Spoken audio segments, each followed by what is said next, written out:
The worst thing that you can do, and this is, something you're told when you're working with medicine, in a ceremonial context, is, don't fight it.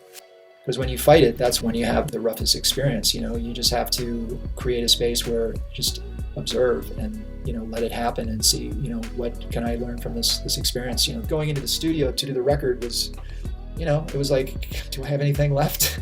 I don't know. And surrounding myself with musicians who I love and who love me was really huge for getting me to the other side, back to the light.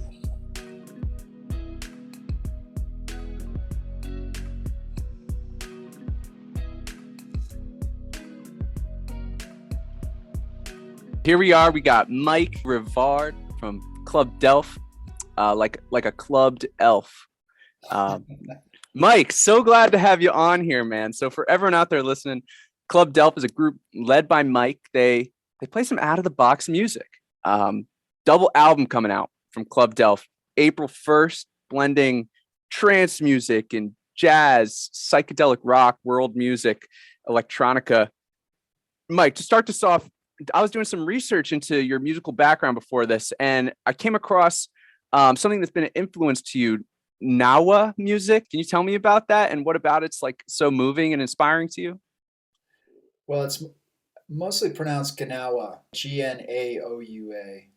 Ah, But the thing for me is I've always been attracted to trance music. Music that made me forget about the passage of time and kind of transported me to an eternal realm. You know what I'm talking about. So Gnawa is the original trance music. It's from Morocco, and originally people from Mali and Guinea and West Africa, mostly Bambara people, were brought to Morocco like 600 years ago as slaves, and they merged with the indigenous Amazigh culture and the Arabic world, and they're these trance healers. It's music as medicine, music as healing. And the primary instrument in the music is called the sintir or the gimbri, and it's a bass instrument.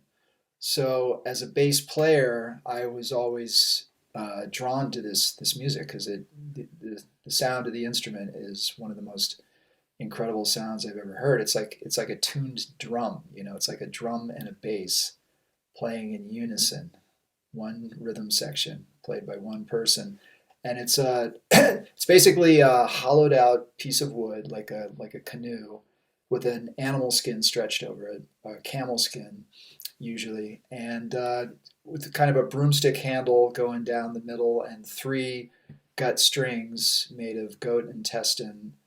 And the middle string is a drone string, so it only goes halfway up the neck, and it's not actually fingered by the left hand. You just play the outer two strings, and it's an ancestor of the banjo. It's kind of like one of the original banjo instruments. And I heard this instrument, probably for the first time, like maybe 35 years ago. A friend of mine made me a cassette of some Gnawa music, which I later learned was Mustafa Bakbo and Hamida Bousso. And it just floored me. But it wasn't until fast forward a few more years, and I was playing a lot with a guy named Mark Sandman, who had a band called Morphine, and I was playing in a band with Mark called Hypnosonics. And Mark turned me on to a record by Hassan Hakmoun, who's one of the foremost Gnawa musicians in the West, calls himself the godfather of Gnawa. And the album was called Gift to the Gnawa. And that was kind of the light bulb moment that went off in my head. And I realized, it was my destiny to find one of these instruments and learn to play it and, play my own music on it. So that's kind of what got me started on the road. how is Gnawa music healing? Uh, well, in Morocco, they hold what are called lila, which are all-night trance healing ceremonies, and the Gnawa are called by the family or whoever is in need of healing, and it can be a physical ailment, it can be a mental ailment, mental illness, whatever. And the Gnawa come, and it's a whole ceremony. There's animal sacrifice involved, and it's all centered around the spirits. They correspond to seven colors, and so there's scents that are indicative of each spirit, and songs that are indicative of each spirit. And people are called to trance, and there are people who trance to certain spirits, like when the songs of that spirit are played. That's like their jam, That's like when they start going into trance. And what about it is healing? Well, that's an interesting question. I think it goes beyond the what can be explained in Western terms, or allopathic medicine. It goes into the spirit world, which is where, in that belief, a lot of the illness originates. There can be possession, there can be what are called jinn, or malevolent spirits. So they interact with the spirit world, and on the behalf of the afflicted person. That's my understanding. I mean, I'm just a guy from Minnesota who Have you been to one of these ceremonies? I have not. I've not been to a Lila. I have been to Morocco, and had the good fortune of working with one of the great Gnawa musicians, a gentleman named Mahmoud Guinea. And the Gnawa are masters, and they're referred to as Malam, basically means master. And so I was living in Somerville, Massachusetts at the time, and there was an organization called the University of the Middle East that established a sister city partnership between Somerville and Tiznit, which is a small town in the northern part of the Sahara, and which I was actually familiar with Tiznit because the Moroccan musician in Club Delft, Rahim Fribgan, he has a couple of friends from Tiznit who live in Cambridge, so I've been hanging out with Ahmed and Latifa for a while. So anyway, so fast forward to 2009, and the mayor of Somerville led a delegation of Somervillans, kind of a cross section of the city. There were teachers, artists, healthcare workers, and a musician, me, and we went to partner with people of our profession. And I always say I got the best end of the deal because I just got to hang out with musicians, and they're the best to hang out with. We just ate and had some smokes, and played music. So during that trip, I got to go to Essaouira and meet Mahmoud Guinea, who was a friend of a friend of mine who was traveling in Morocco, and it was one of these like serendipity experiences. Like he just happened to be in Essaouira, which is an amazing city on the coast where Jimi Hendrix famously hung out in the late '60s, and Orson Welles filmed Othello there. So my friend Majid was visiting in Essaouira, and at the very time that I had an open part in my itinerary, and he knew Mahmoud and agreed to introduce me to him, and it was just like boom, all the forces aligned, and I was in Mahmoud's house listening to him play, and I actually bought a sintir from him on that trip that he said he made. I'm not sure if that's actually true, but at any rate, he played it, and it's certainly imbued with his baraka. It's got his spirit in it, and I think of him every time I play it. So no, I haven't been to a lila, but someday, yeah. I'm curious how your experiences with Gnawa music have shaped your understanding of musical dynamics and what you know now about musical psychology and music healing, how you incorporate that as a musician into your show, and what that looks like kind of behind the scenes. Mhm. Well, the structure of Gnawa music has been a big influence on the music that we do. I've always drawn from it in a sort of oblique way, sort of tangentially. Like I play the primary instrument in that music, but as a white Western man, I'm very aware of cultural appropriation, and this is this is a tradition that I have deep respect for, and it's, it's powerful. It's like it's not music as entertainment. It's, although now, Gnaoua, you'll see Gnaoua musicians in the street, and the annual Gnaoua festival they have every year is certainly more of an entertainment thing. But the roots of the music are very serious. It goes to connection with the spirit world and healing. So when I first started playing the sintir, I was really conscious of not wanting to just be like a white guy trying to play indigenous music and like ripping it off for my own purposes.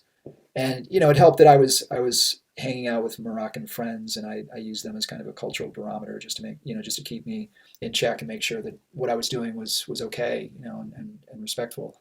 And I sort of made a conscious effort not to just like recreate the Gnawa songs, but to actually take the instrument and create on it, like create my own music, come up with my own riffs and my own lines, which were all inspired by the Gnawa music that I was listening to, but it wasn't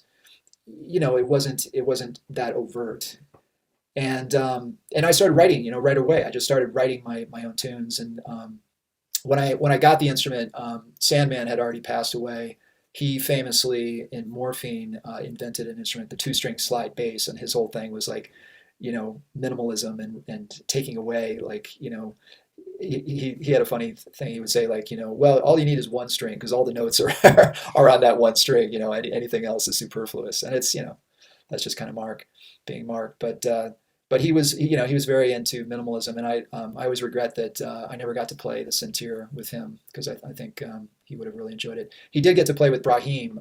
Brahim played on the last Morphine album, The Night, and I was really happy that I got to bring those guys together, and I'm sure they would have created a ton of amazing music had Mark lived. But anyway, so I just started playing the sintir and doing like my own kind of riffs, the kind of stuff that I would imagine Mark would come up with. And it wasn't really until I'm going to go on a tangent, but so for a long time, I was taking annual trips to the Amazon jungle in Peru and working with some indigenous healers there. And I was taking the sintir and playing the instrument, in kind of a ceremonial context. And on my last trip there in 2015, while I was in the jungle, I developed a pulmonary embolism, which is a blood clot that started in my leg as a DVT, deep vein thrombosis, during the flight. And it's not uncommon for these things to occur during long flights, which is why it's very important to get up and move around and exercise when you're on a long flight. Be very hydrated because it can happen, and it usually starts in the leg.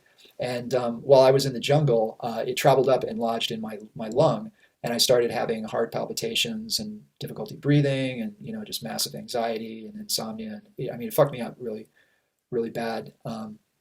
And I didn't find out what was going on until a few weeks later when I was back in the States and I had some tests. And at that point, I had got rushed to the ER and had to go on blood thinners, and began this long descent into the rabbit hole of Western medicine and depression. I was like clinically depressed, and I was having panic attacks and PTSD. It was a rough time, and that was when I really kind of started to delve deep into the Gnawa tradition and actually like learn note for note, what some of the musicians that I respected were doing.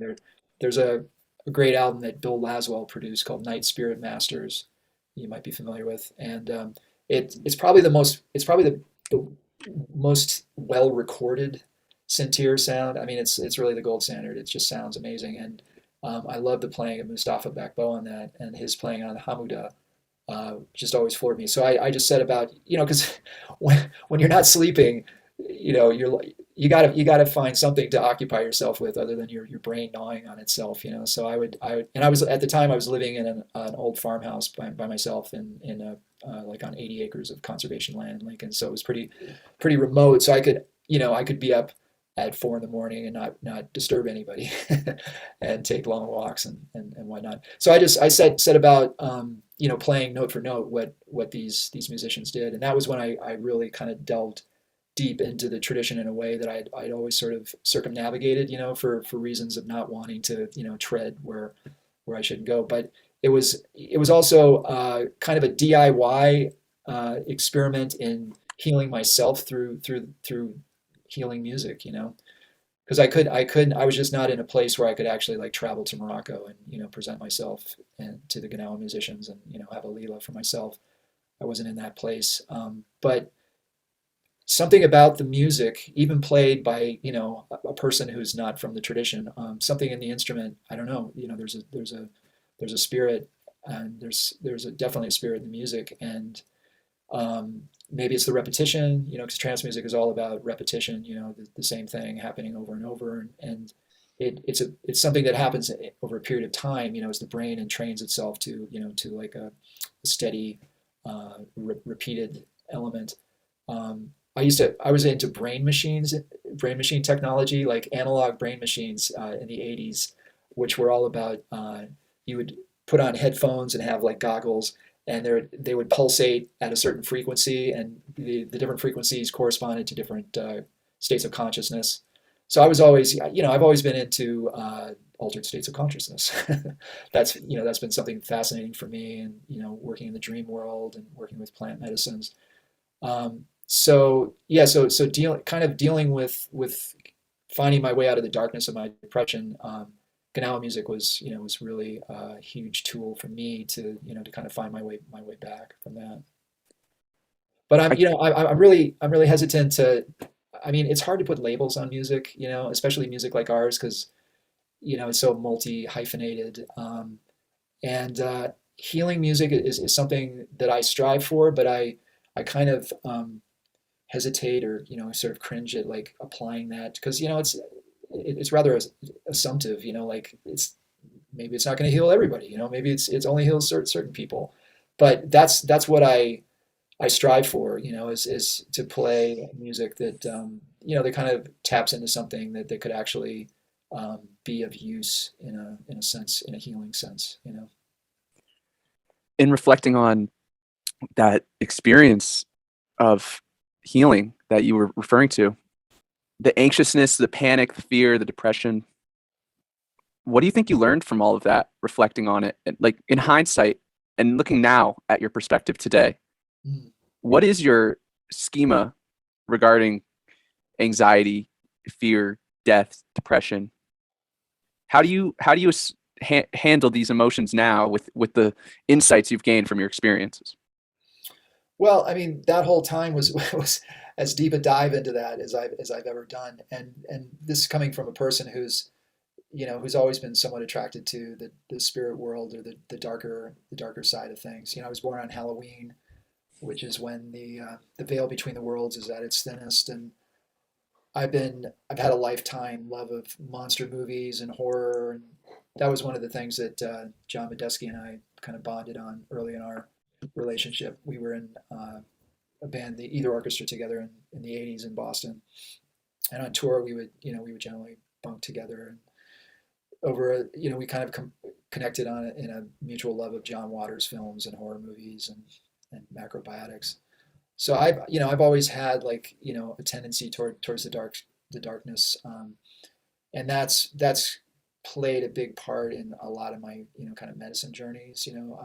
They tend to be very apocalyptic, and for whatever reason, I just seem to need to experience death in all of its manifestations over and over, and you know being immersed in the clinical depression.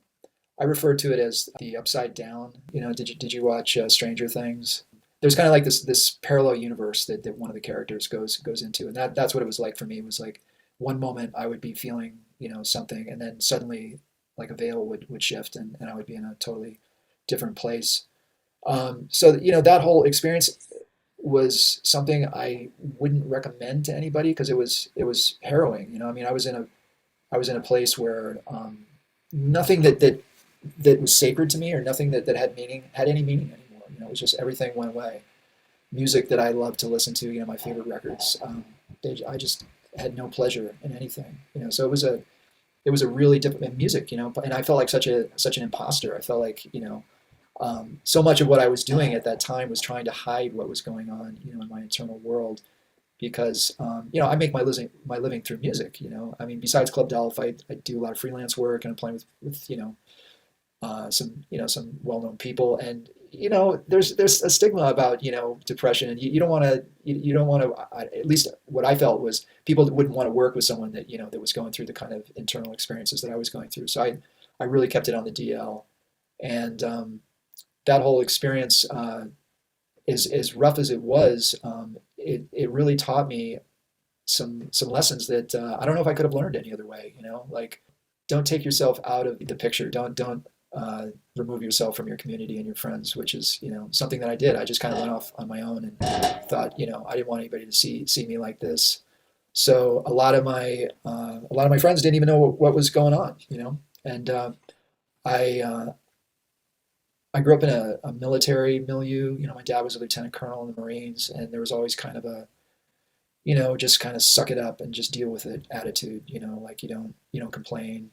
He was a pilot. He lost his leg during the Vietnam War, but you don't make a big deal out of that. And but you know, the trauma remains, and it is inherited through the generations. The ancestral trauma.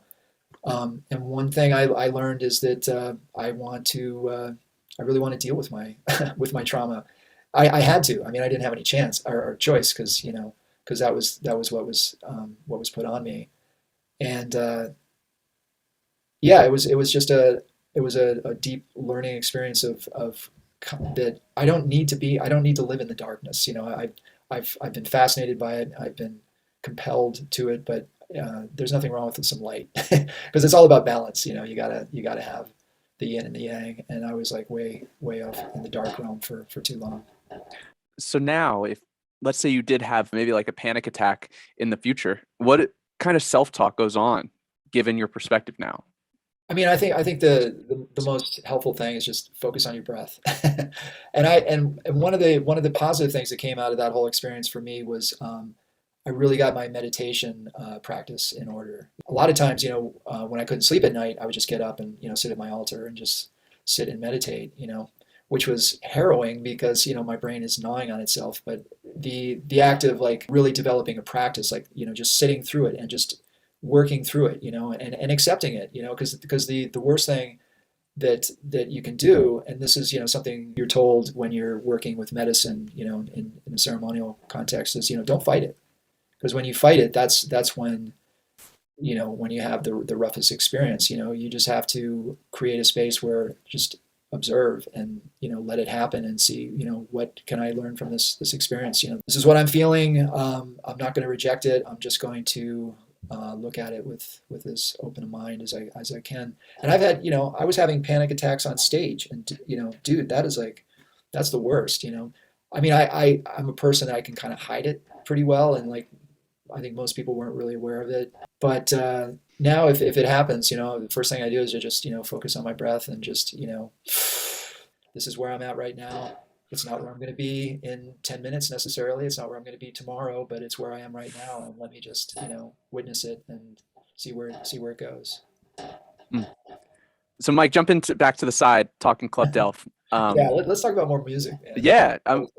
So with unlearning habits of traditional Western music, can you talk to me about some of the key, like most eye-opening lessons you learned about music through this journey?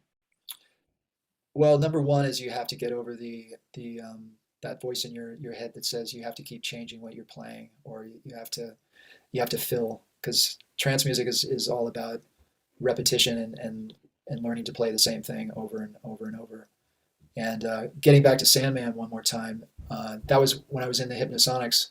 That was one of the things that he would really try to instill in me. He would turn around on stage and just shout, "No fills," because musicians have a tendency to, at the end of 4 bars or 8 bars or 16 bars, just to play something, like a little alter the ostinato or whatever they're playing.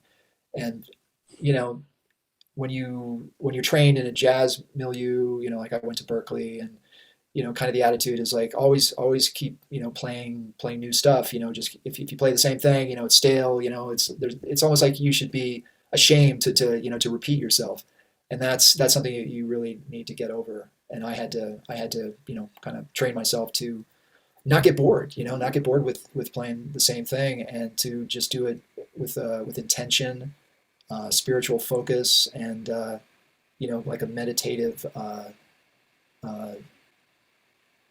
attitude towards it. The other thing that was really instrumental for me, especially for learning to play Moroccan music, was to learn to hear where the one is, and that's like the one is like where the phrase begins, and to a Western ear, or at least mine, I was hearing a lot of the music in the wrong place. It wasn't where a Moroccan or somebody who actually was inside the music was feeling the music. It was like, to Western ears, we kind of focus on the emphasized part of the beat, usually the backbeat, 2 and 4. And through hanging out with Brahim, we were roommates together for a while in the early days of his involvement with Club Delft. He just really patiently and good-naturedly helped me to hear where the one is. We would take long trips in my Volvo wagon, listening to cassettes of Moroccan folk music, and I would be clapping where I thought the one was, and he would go no no no, and then he would clap where the one was. So I had to actually kind of retrain myself to hear it and brainwash myself almost. And the rhythm in particular that's really hard to hear is called the shabby. And if you it's a 12/8 rhythm. So if you think of 1 2 3 2 2 3 3 2 3 4 2 3, so it's like 4 beats each subdivided into 3, and the accents of the rhythm all fall on off beats. So nothing's on a strong beat. So it goes 1 2 3 4, get gone, tick gone, get gone, tick gone, high low, and it actually it falls if you subdivide each of the beats 1 2 3 1 2 3. So it happens on the third of the first beat 1 2 3 1 2 3 1 2 3, and then the next 3 beats are all in the 2 of the triplet 1 2 3 1 2 3 1 2 3 1 2 3 1 2 3 1 2 3 1 2 3 get gone, get gone. And if nobody's clapping, you just hear it get gone, get gone, get gone, get gone. At least I did. I would kind of revert to hearing where the strong beats were, and it took a long time to actually hear it in the right place. And I really owe my ability to do that to working with Brahim. I'd also like to, I don't want the interview to end without me talking about some of the other guys in the band, because I'm really, it's not by any stretch of the imagination a solo project. It's really a community of like-minded musicians, collective, and we create this music together. The experiences I had in Peru is kind of an overall story for the album, but that's just my story, and everybody else kind of brings in their own world into it. So John was a huge part on it. John Medeski, Dean Johnston has been the drummer in the band for since like 2006. Brahim was a huge element to it. We also had Duke Levine and Kevin Barry and Dave Fusinski playing guitar, and Paul Schulteis playing keyboards. So there's basically 2 bands that recorded the tracks. Duke and Kevin, myself, Paul, Brahim, and Dean, and then the other tracks were recorded with Medeski and Fusinski and Brahim and Dean and I. And great tabla player from North India, Amit Kavtekar, plays on a couple tracks, and Mr. Rourke, who's been involved in the band for 22 years now, puts his special sauce on everything. And we had some horn players, Phil Grenadier and Andrew Foliano. And the first time a harmonica has been featured on a Club Delft recording by an Icelandic phenomenon named Thorleifur Geikur Davidson. So I was really, really thrilled to have all of these guys involved with it, and I feel really, really blessed to have them along, because a lot of them are my dear friends and people I've known for 20, 30 years. Duke and I go back probably the longest, and doing this record was, for me, it was kind of a Hail Mary pass. Like I didn't know if I had anything after the whole experience of, the darkness from my jungle experience. I didn't know if I had anything left to say, musically or creatively. Something that was really instrumental in kind of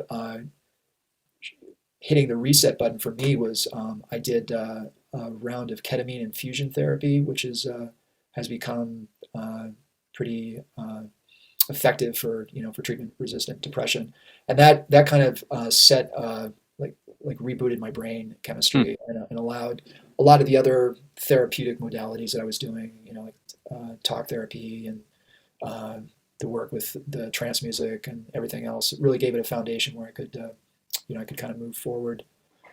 So that was really huge for me, and to going into the studio to do the record was, it was like, do I have anything left?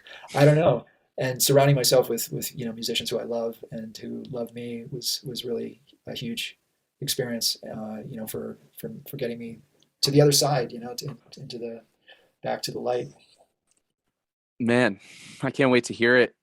What an inspiring story. Like the things that can be most fear inducing seems like you've really had an intimate time with, and to see, you know, what kind of back nine are on that golf course, so to speak. It's inspiring.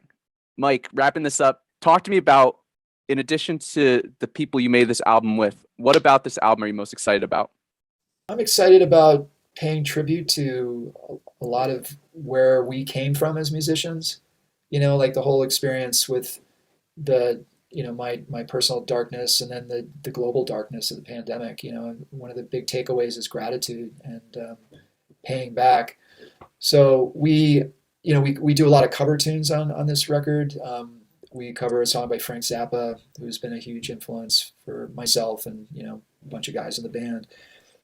And we do a Joe Zawinul tune, In a Silent Way, with a Miles Davis tune. It's about that time, and that, for me, that was a hugely influential record. Listening to Miles Davis's In a Silent Way record. Um, I had a friend who actually was a guy who turned me on to the first Gnaoua cassette. This guy Richard Ehrman, and I used to go hang at his house, and he would put that record on a Sunday afternoon, and that music was so sublime and beautiful, and took me to such amazing places. And so you want to kind of give something back, and show where you came from, and that this is kind of our attempt at doing that. And we do a song by a great Moroccan band called Nestle One, that are known as the Moroccan Beatles. They were a hugely popular group in Morocco in the 70s and the 80s, and Brahim grew up in their same neighborhood with them in Casablanca. And then we dedicate all the music, the whole album, to a dear friend of ours named Richard Zukowski, who passed away during the pandemic. He was a huge influence on myself and John Medeski, especially. Richard was a healer. He did a type of body work he called structural therapy. And as musicians, we often deal with repetitive stress issues, especially when you play the same thing over and over and over with trance music. And Richard was the reason some of us could continue to play. And so we dedicate the album to him. And it just feels really good to to put something out into the world that expresses our gratitude for all the teachers and the inspirations that kind of led us to where we ended up today. Well, if you're out there listening, I'm sure by now you're excited for some new music from Mike Rivard, Club Delph.